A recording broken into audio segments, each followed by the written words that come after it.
கர்த்தருடைய பரிசுத்த நாமத்துக்கு மகிமை உண்டாகட்டும். இந்த லைவ் வீடியோ வழியாக உங்களை பார்க்கிறது நான் மிக்க மகிழ்ச்சி அடைகிறேன். It's a great joy to me to see you all this through this live video. Hallelujah. ஆண்டவர் ஒவ்வொரு வேளைக்கிழமையும் இயேசுவோடு நேரம் என்று சொல்லி அந்த நேரடி வழியாக பல சத்தியங்களை பரிசுத்த ஆவியானவர் கிருபையாய் கற்றுக் கொடுத்து கொண்டு வருகிறார். அவருடைய நாமத்துக்கு மகிமை உண்டாகட்டும். இன்றைக்கும் ஆண்டவர் நம்மோடு பேசும்படியாக ஒரு நிமிஷம் கண்களை மூடி நாம் ஜெபிக்கலாம். அன்போம் இரக்கமுள்ள நல்ல ஆண்டவரே, இது ஆசீர்வதிக்கப்பட்ட மாலை வேளைக்காக நன்றி.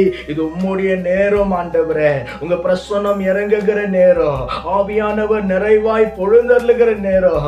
வார்த்தை கேட்ட யாவர் மீதோ அப்போஸ்தலர் காலத்தில் அன்றைக்கு பேதுரு பிரசங்கிக்கும் போதோ அதே ஆவியானவர் இந்த வார்த்தை கேட்கும் போதுவே பரிசுத்த ஆவின் வல்லமை அபிஷேகம் ஆண்டவரே ஜனங்களுக்குள்ள வருகிறதுக்காக உமக்கு ஸ்தோத்திரம். நீங்க பேசுங்கப்பா, நாங்க கேட்கிறோம். உம்முடைய நாமத்துக்கே மகிமை தருகிறோம், உம்மை உயர்த்துகிறோம். இயேசுவின் நாமத்தில் பிதாவே, ஆமென். ஹல்லேலூயா.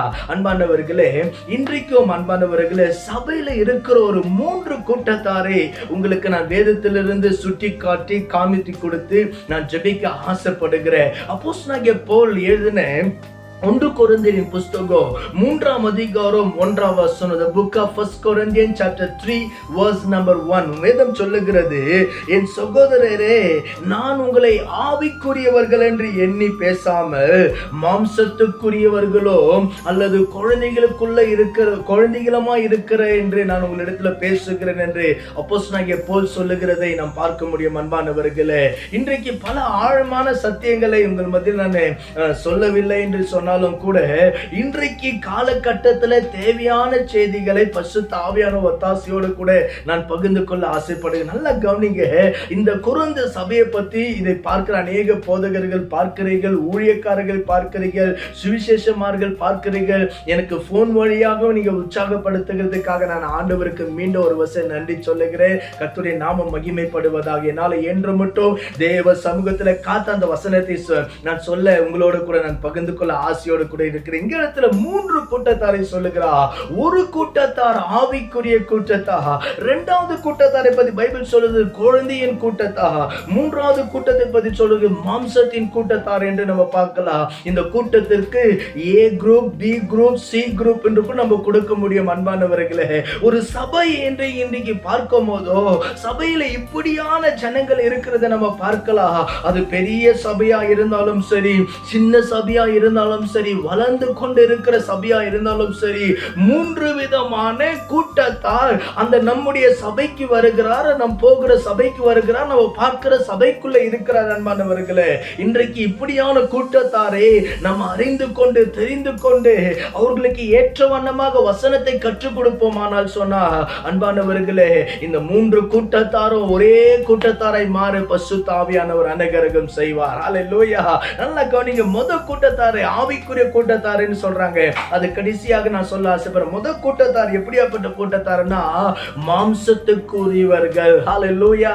இன்றைக்கு நிறைய சபையில பாருங்க, வளர்ந்த சபையானாலும் சின்ன சபையானாலும் இந்த மாம்சத்து கூட்டத்தார் இருக்கிறதை நம்ம பார்க்க முடியும். அன்பானவர்களே, மாம்சத்துக்குரிய கூட்டத்தார் யாரு? பூமிக்குரியவர்களே பார்க்கிறவர்கள். ஹல்லேலூயா. இந்த மாம்ச கூட்டத்தார் எப்படி இருப்பார்கள் என்று 1 யோவான் 2ஆம் அதிகாரத்துல 13 வசனங்களிலிருந்து கீழே நம்ம பார்க்கும் போதோ அந்த இடத்துல எழுதப்பட்டு 15 வசனத்தில் எழுதப்பட்டிருக்கிறது, இவர்கள் உலகத்தை அன்பு கூறவர்கள், மாம்சம் சிந்தி உள்ளவர்கள் என்று நம்ம வேதத்துல பார்க்க முடியும். அன்பானவர்களே, நல்லா அறிஞ்சு கொள்ள வேண்டும். ஆரம்பத்துல நம்ம சபைக்கு போகும் போதோ சபைக்குள்ள வரும் போதோ ஒரு மாம்ச கூட்டத்தார தான் நாங்க போகிறோம். அன்பானவர்களே, நாட்கள் ஆக ஆக அப்படியே மாம்சத்திலே இருந்திடக்கூடாது. ஹல்லேலூயா. நாங்கெல்லாம் ஆரம்ப காலத்துல அந்த தேவன் மேல பற்றுதலோடு கூட போகல, அப்படியே கூப்பிட்டாங்க, இது பண்ணாங்க என்று தான் போனோம். இன்றைக்கு கர்த்தர் ஒரு ஊழியக்காராய் மாற்றிருக்கிறார். அவருடைய நாமத்துக்கு ஸ்தோத்திரம். இன்றைக்கு இந்த செய்தியை கேட்கிற அன்பான சகோதரனே, தேவனுடைய தாசர்களே, நம்முடைய சபையில எந்த கூட்டத்தார் இருக்கிறார்கள்? எப்ப பார்த்தாலும் இந்த மாம்சத்துக்குரியவர்கள் பாருங்க, பூமிக்குரியவர்களே பார்த்து கொண்டு இருப்பாங்க, பூமிக்குரியவர்களே கேட்டு கொண்டு இருப்பாங்க. இன்னும் சொல்ல போனா என்ன கிடைக்கும், எனக்கு என்ன கிடைக்கும், என்ன கொடுப்பாங்க என்று இப்படியான கூட்டத்தார் ஜனங்கள் சபைகளை இருக்கிறது நம்ம பார்க்க முடியும். அன்பானவர்களே, அப்போஸ்தலர் 1 கொரிந்தியர் 3ஆம் அதிகாரத்தில் அப்போஸ்தலனாகிய பவுல் விவரித்து சொல்லுகிறார், உங்களுக்குள்ள மாம்சம் கூட்டத்தார் இருக்கிறார்கள். அவர்கள் யார், எப்படியாப்பட்டவர்? அதே அதிகாரம் 3ஆம் வசனத்துல சொல்றாரு, அவர்கள் பெருமை உள்ளவர்களோ. அவர்கள் பெருமையாய் பேசுகிற மாம்சத்தார் யார்? எப்பொழுதுமே நான் நான் நான் என்று பேசுகிறவர்கள். அன்பானவர்களே, இன்றைக்கு நிறைய சபைகளை ஒரு பொருளை கொடுத்தா அவங்க பேர் யார், இந்த பொருளை கொடுத்தாங்க என்று பேர் எழுதப்படணும். ஒரு கடிகாரம் கொடுத்தா கூட ஒரு பேர், ஒரு சேர் கொடுத்தாலும் இந்த அவங்க எல்லாம் யார்? மாம்சத்துக்குரிய கூட்டத்தார்.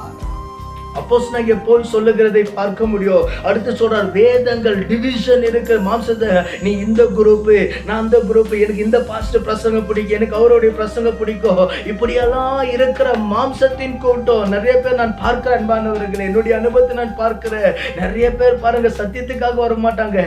பாஸ்டர் கூப்பிடுறாரு, சாப்பாடு கொடுக்கிறாரு, இப்படி பண்றாங்க, ஜனங்க ஓடி வருகிறார்கள். இப்படியான கூட்டத்தார் ஒரு நாள்ல கைவிடப்படுவார்கள் என்று பைபிள் சொல்லுகிறது. ஆரம்பம் மாம்சமா இருந்தாலும் முடிவு ஆவில இருக்க வேண்டும். அன்பானவர்களே, அப்போஸ்தலனாகிய பவுல் அதுதான் சொல்லுகிறார், நாம் அறிந்து கொள்ள வேண்டும். ஹல்லேலூயா. முதல் கூட்டத்தார் மாம்சமா இருக்காது, மாம்சத்துக்கும் ஆவிக்கும் ஒத்து வராது. ரோமர் 8ஆம் அதிகாரத்துல மாம்சத்துடைய கிரியைகள் என்ன, இந்த ஆவியின் கிரியைகள் என்ன, எப்படி இந்த ஆவியும் மாம்சமும் என்ன செய்யும் என்பது அப்போஸ்தலனாகிய பவுல் தெளிவாய் எழுதி வைத்திருக்கிறார். கலாத்தியர் 5ஆம் அதிகாரம் 19 நீங்க பாருங்க, மாம்சத்தின் கனி ஆவி, இது ரெண்டுக்கு ஒத்து போகாது. அன்பானவர்கள், எவ்வளவு தான் செய்தி சொன்னாலும், எவ்வளவு தான் பிரசங்கம் பண்ணாலும், எவ்வளவு தான் ஆவில நிறந்தாலும் முடிவு மாம்சத்துல வருகிற கூட்டம், அந்த கூட்டம் இருக்கிறார்கள். இரண்டாவது ஒரு கூட்டம் பாருங்க, வேதம் சொல்லுகிறது குழந்தைகள். அன்பானவர்களே, ரட்சிக்கப்பட்டு 30 வருஷம் ஆயிருக்கும், ரட்சிக்கப்பட்டு 20 வருஷம் ஆயிருக்கும், ரட்சிக்கப்பட்ட 10 வருஷம் ஆயிருக்கும், அவர்களுக்கு ஜெபம் பண்ண சொல்லுங்க, ஜெபம் தெரியாது, குழந்தைகளாவே இருக்கிறார்கள். உலக பிரகாரமா ஒரு குழந்தை 3 வயசாய் 4 வயசாய் 5 வயசாய் அந்த குழந்தை பேசல, வளரல, அந்த குழந்தை நடக்கலன்னா அவனுடைய முடிவு எப்படி இருக்கும், எவ்வளவு கவலைக்கிடமா இருக்கும் என்பதை நம்ம அறிந்து கொள்ள வேண்டும் அல்லவா? இந்த மாலவில் நம்ம அறிஞ்சு கொள்ள வேண்டும். குழந்தைகளா இருக்க கூடாது. அன்பானவர்களே, வேதத்தில் அப்போஸ்தலனாகிய பவுல் சொல்லும் போது சொல்லுகிறார் பாருங்க, எபிரேயர் 5ஆம் அதிகாரம் 12ஆம் வசனத்துல சொல்லுகிறார், காலத்தை பார்த்தா போதகரா இருக்க வேண்டிய நீங்கள் குழந்தைகளை காலம் பிரகாரம் பார்த்தா நீங்க ஒரு ஊழியக்காரராய் மாறி இருக்க வேண்டும். எத்தனையோ சபைகளில் குழந்தைகளா இருக்கிறார்கள், பாடல் குழந்தையா இருக்கிறது, ஜபம் குழந்தையா இருக்கிறது, அவங்க ஆவிக்குரிய வாழ்க்கை ஒரு குழந்தை தன்மையா இருக்கிறது. அன்பானவர்களே, வேதனையான உண்மை சொல்ல போனா, இந்த குழந்தைக்கு ஒரு அர்த்தம் சொல்லணும்னா, there is no growth, வளர்ச்சியே இல்லை. அன்பானவர்களே, இந்த குழந்தை தன்மை இருக்கிற சபைகளில் இருக்கிறாங்க. அப்படியே அவங்க குழந்தையிலே வளர்ந்து குழந்தையிலே பெருப்பாங்கன்னு மடிப்பாங்கன்னா அவருடைய கவலைக்கான வேதனையா இருக்கும். நாம் அறிஞ்சு கொள்ள வேண்டும். மூன்றாவது ஒரு கூட்டத்தை சொல்றாரு, ஆவிக்குரியவர்கள். ஆக்சுவலா பைபிள்ல பாத்தீங்கன்னா ஆவிக்குரியவர்கள், மாம்சத்துக்குரியவர்கள், குழந்தைகளை தான். நான் கொஞ்சம் உங்களுக்கு வித்தியாசமாய் முடிவில் ஆவிக்குரியவர்களை பத்தி நான் சொல்ல ஆசைப்படுகிறேன். பைபிள் சொல்லுகிறது, ஒரு கூட்டம் ஆவிக்குரிய கூட்டத்தார். ஹல்லேலூயா. இந்த கூட்டத்தார் யார்? தேவனுக்கு பிரிய இருக்கிறவர்கள். இந்த கூட்டத்தார் யார்? போதகரோட கஷ்டத்துல உபத்திரத்துல அவரோட கூட இருக்கிறவர்கள். இந்த கூட்டத்தார் யார்? ஜெபத்தின் மீது வாஞ்சை இருக்கிறவர்கள். இந்த கூட்டத்தார் யார்? அபிஷேகத்தை ஆசைப்படுகிறவர்கள், வேதத்தை ஆசைப்படுகிறவர்கள், யாருனாலும் செத்தாலும் கர்த்தருக்காக நிக்கிற கூட்டம் ஆவிக்குரிய கூட்டம் என்று பைபிள் சொல்லுகிறது. இந்த ஆவிக்குரியவனை பத்தி அதே 2ஆம் அதிகாரம் 17-18 வசனம் சொல்லுகிறது, ஆவிக்குரியவன் எல்லாவற்றையும் நிதானித்து அறிகிறான் என்று வேதம் சொல்லுகிறது. அவன் மற்ற ஒருவனால் நியாயத்திற்கப்படுகிறான். எப்படி அதோடைய அர்த்தம்? அன்பானவர்களே, ஒரு மனுஷனோ ஒரு யாரும் கை நீட்டாதபடி அவன் ஆவிக்குரியவனாய் வாழ்கிற ஒரு கூட்டத்துல நாம் இருக்க வேண்டும். இந்த செய்தியை கேட்கிற அன்பான வாலிப தங்காச்சி, தம்பி, உனக்கு ஆண்டவர் இந்த மாலையில சொல்லுகிற வார்த்தை, நீ எந்த கூட்டத்தில் இருக்கிற, which group you are in the church, உன்னுடைய சபையில எந்த கூட்டத்தில் இருக்கிற, இல்ல பாஸ்டர் நான் பாஸ்டருக்கு காணிக்க கொடுக்கிறேன், நான் பாஸ்டருக்கு சேர் வாங்கி தரேன், பாஸ்டருக்கு உடன் ஊழியரா இருக்கிற, கரெக்டுங்க, எந்த கூட்டத்தில் இருக்கிறீங்க என்பதை அங்கீகரித்துக் கொள்ளுங்க. பரிசுத்த ஆவியானவர் நம்மோடு இடைப்படுவாராக. ஹல்லேலூயா.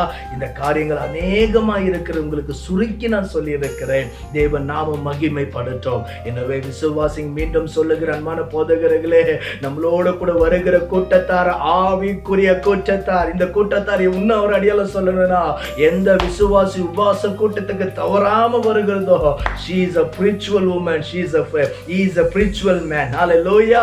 எனவே இந்த வார்த்தையின் பிரகாரமாக பரிசுத்த ஆவியானவர் உங்களோட சபையோட கூட அநேகர்களுக்கு இந்த வார்த்தையோடு பேசுவாராக. கண்களை மூடி நாம் ஜெபிக்கலாம். அன்பும் இரக்கமுள்ள நல்ல ஆண்டவரே, இந்த ஆசீர்வதிக்கப்பட்ட மாலை வேளைக்காக நன்றி ஆண்டவரே. எங்களுடைய சபைகளில் இப்படியான கூட்டத்தார் நாங்கள் நடத்தக்கூடிய ஞானத்தை கொடுங்க, நடத்தக்கூடிய பக்குவத்தை கொடுங்க ஆண்டவரே, நடத்தக்கூடிய அபிஷேகத்தை கொடுங்கப்பா ஆண்டவரே. 10 பேராயிருந்தாலோ 5 பேராயிருந்தாலோ இவர்கள் அத்தனை பேரும் ஆவிக்குரிய கூட்டத்தாராக மாறணும் ஆண்டவரே.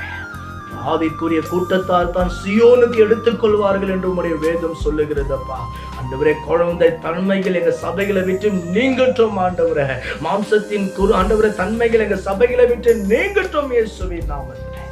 பேசின வார்த்தைகளுக்காக நன்றி ஆண்டவரே. நாம ஒன்றே மகிமைப்படட்டும். நன்றி செலுத்துகிறோம் இயேசுவின் நாமத்தில் ஜெபிக்கிறோம் நல்ல பிதாவே, ஆமென். ஹல்லேலூயா. அன்பானவர்களே, இந்த செய்தியானது உங்களுக்கு பிரயோஜனமா இருக்கும் என்று சொன்னால் பிறருக்கும் ஷேர் பண்ணுங்க. இந்த செய்தி நம்முடைய அரைஸ் ஜோஷுவா காஸ்பல் மினிஸ்ட்ரி என்ற யூடியூப் சேனல் இருக்கிறது, பாருங்க, ஷேர் பண்ணுங்க. கர்த்தருடைய கரம் உங்களோடு இருப்பதாக. God bless you all. God